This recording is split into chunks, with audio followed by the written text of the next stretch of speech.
Pagrindinis aspektas perkant telefoną iš tos programos yra jo kondicija, arba kitaip sakant būklė. Jinai įtakoja kainą ir gali būti tokia excellent condition, arba kartais rašo like new condition. Garantuoja, kad ant ekrano nebus jokių įbrėžimų ir lygiai taip pat ant korpų. Nesimatys ant korpos, jeigu laikai telefoną 12 inčų atstumu. Hey Google, how much is 12 inches to centimeters? 12 inches is equivalent to 30.48 centimeters. Jaučiuos lyg ne pirmą kartą šitą googlinčiau. Good condition, viskas tas pats, tik tais. Laikant 30 cm atstumu gali šiek tiek matytis, bet nesijausti liečiant įbrėžimai tam tikri. Tipo tiek va. Šitipo iš tokios pusės neturėtų matytis.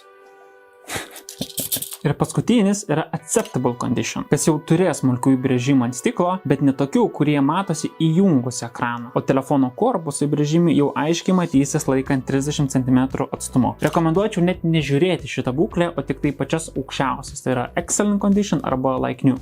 Service provider. Čia yra būtina pasirinkti unlocked. O jeigu nėra tokio pasirinkimo, aprašyme turėtų rašyti Factory Unlocked. Vadinasi, telefonas nebus pririštas prie kokio nors Amerikos interneto ryšio tiekėjo, o bus atviras visiems pasaulio ryšiams ir visiems dažniams.